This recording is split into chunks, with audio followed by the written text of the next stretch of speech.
All right, so welcome to the deep dive. And today, you've brought something really fascinating to the table, On the Road by Jack Kerouac. And more specifically, we're diving into the original scroll version. Yeah, and for our listener here, they want to gain knowledge quickly, efficiently, but still thoroughly right. So we've gone through all the material, all the critical analysis. Right. And it's really interesting because when most people think of On the Road, they think of the published book, but we've got this original manuscript from 1951, and it was written on a continuous roll of paper, which is just wild to think about. Yeah, I mean, a scroll, right? Yeah. A scroll. It's just crazy to think about. So what we're going to do is we're going to really kind of unpack some of these key differences between the scroll and the book that everybody knows, and really try to get into the context surrounding like how this book came to be. The birth of this iconic work, yeah. Yeah, and I think a great place to start would be like, how did the scroll come to be in the first place? Okay, well, what's really interesting is that Kerouac started writing this version on August 25, 1949, and he actually titled one of the sections New Beginning on the Road. So already there, it seems like he was kind of restarting or reconsidering, how he wanted to approach the story. And the way he wrote it is pretty remarkable. Oh, yeah. He used these long, like slender sheets of drawing paper, which belonged to his friend Bill Canastra, and he was working in what's described as this like large, pleasant room in Chelsea. But it wasn't just him and the paper. He also had like notebooks and this self-instruction list. Yeah, like chapter guides. Yeah, exactly. So it's interesting because for someone who's all about spontaneity, there was still this element of planning or structure, right? Exactly. It's like this tension, between that structure and the spontaneity that he was aiming for. And there's this really telling detail about the title. Apparently, on an early draft, the title The Beat Generation was actually crossed out, and On the Road was written above it. Oh, wow. So a complete shift. Yeah, it's really interesting because it makes you wonder about what he was like really trying to capture with this. Yeah. Was he thinking about a whole movement at first and then kind of honed in on this particular story? It raises this whole question about the beat label itself and how Kerouac saw his work, in relation to that. Right. And it's also worth noting that, like, some pretty intense things were happening in his personal life around this time. Oh, yeah, definitely. The arrest and imprisonment of his friends in April, and even his own arrest back in 1944, Oh, wow. which was related to Lucian Carr's killing of Dave Cameron. So, like, these experiences must have been weighing on him. For sure. They must have influenced, those themes of displacement and searching that come through in his writing. Right, but it wasn't all doom and gloom. This period of writing was also apparently, like, buoyed by Kerouac's abiding love of God. That's so interesting, that contrast, Yeah.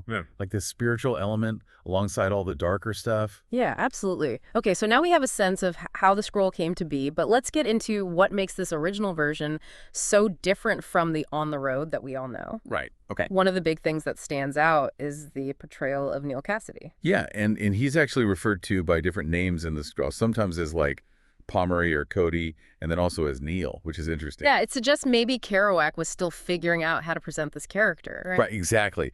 Like the Dean Moriarty that everyone knows from the published book feels like this almost larger than life figure, right? Mhm. Whereas in the scroll, Neil comes across as more vulnerable and more complex, more human. More human, right. And there's a lot more detail in the scroll about Neil's past, like his boyhood in Denver and his relationships with people like Allen Ginsberg, Luann Henderson, and Justin W. Brierley. Right. All of that's much this crucial context for understanding Neil's motivations and how those early relationships form what we know as like the beat circle. Yeah, and there are also some significant scenes that are in the scroll that never made it into the book. Oh, totally. There's this one scene, it's like a really funny account of Neil and Alan visiting Bill Burroughs in 1947, which is just, it's a great little vignette of their friendship. And then there's this other scene, a conversation between Jack, Neil, and Alan, where they're talking about their friendships. And that scene is super poignant. Wow. Yeah, it's really powerful.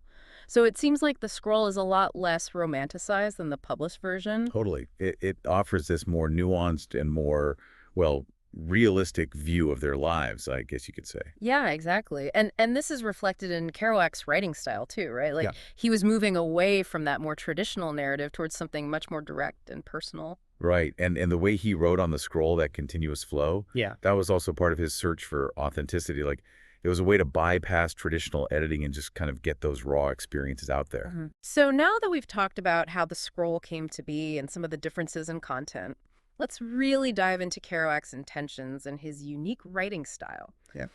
He said he wanted to employ all the styles and nevertheless yearn to be non-literary. It's kind of a paradox, isn't it? It is. It's like he wanted to break free from all the rules, but still draw on all these different influences. And a lot of people talk about his sketching technique. What exactly did that entail? So basically, it was all about spontaneous prose, and he was really influenced by jazz music and that sense of improvisation. And that comes through in the scroll, right? Like with the repetitive phrasing and the way he used punctuation. Yeah, totally. So in the scroll, he uses a lot of repetition, which really creates this rhythmic feel, almost like you're hearing a beat. And one really interesting thing is that he uses very few semicolons. Oh, that's interesting. Yeah, so it's like every thought, every observation has equal weight, which really mirrors the character's search for those kicks. And all that changed when the book was published, right? Yeah. Yeah, they cleaned up a lot of the punctuation. Dashes and ellipses became commas, and commas became semicolons and colons. So the flow of the text is very different in the published version. Okay, so let's shift gears a bit and talk about some of the major themes and insights that we get from the original scroll. All right. One of the things that comes up is this idea of a fragile optimism that was present during that time period. Yeah, like there was this sense of hope and possibility after the war, but it was also a time of anxiety and uncertainty. And then there's this exploration of what they call the flickering vision of the West. Can you elaborate on that? Yeah, so the West has always held this like powerful meaning in America, this idea of freedom and opportunity. But in the scroll, that vision is constantly being challenged. Like the reality doesn't always live up to the ideal. And the journey itself, the act of being on the road, is obviously a huge theme. Right, it's all about escaping constraints and anxieties, both physical and internal.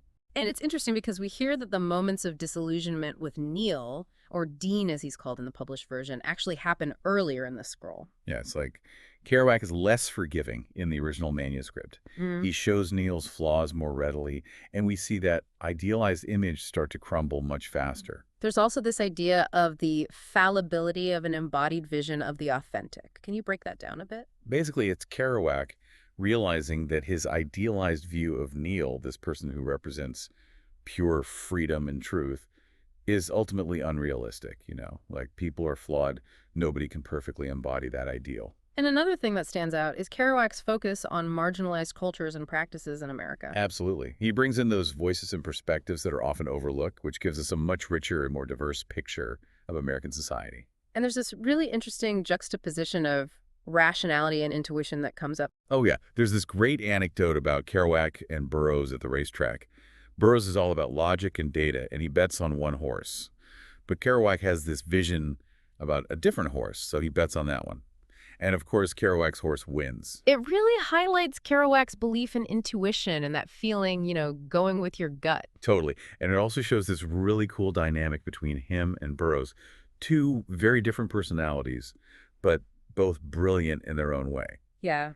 And finally, it's been suggested that the scroll can be seen as a disruption of traditional literary hierarchies. Like it's almost elevating Kerouac, the writer, over this mythical figure he created. Yeah, exactly. It's like by presenting this raw, unedited narrative, he's challenging the whole idea of what it means to be an author and what constitutes a finished literary work. Okay, so let's move on to the reception of the work and talk about the whole beat phenomenon. Yeah. It sounds like interviewers were more interested in the beat generation than they were in Kerouac's writing style and his actual craft. Well, that happens a lot, right? Like when a writer becomes associated with a certain movement, people tend to focus on the cultural aspects rather than the art itself. Right, and the term beat itself has an interesting backstory. It was first used by Herbert Hunk in 1947, and it's described as capturing this evanescent moment of exalted fatigue.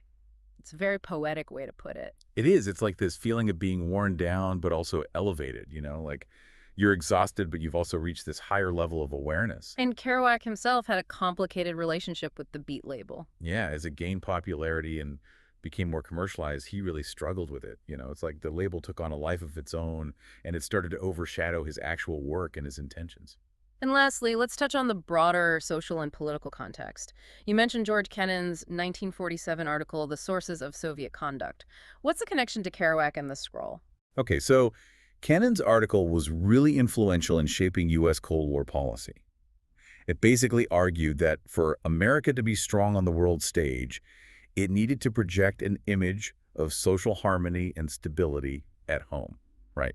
So basically, everybody needed to be on the same page. Yeah, exactly. And, in this context of Cold War anxieties and this push for conformity, Kerouac's work stands out even more. He's exploring alternative lifestyles, he's embracing marginalized cultures, and he's questioning mainstream American values. So in a way, he's going against the grain. Totally. He's offering a counter-narrative to the dominant discourse of the time.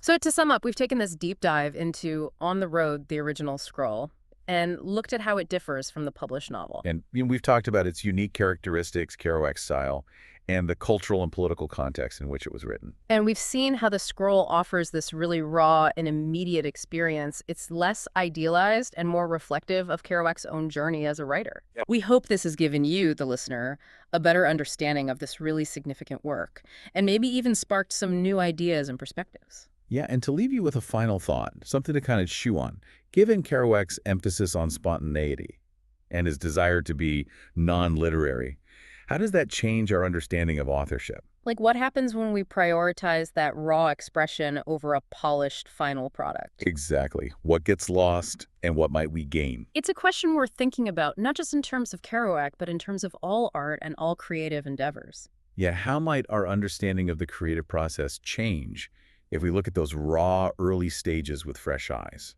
What can we learn from those unedited moments of inspiration and experimentation?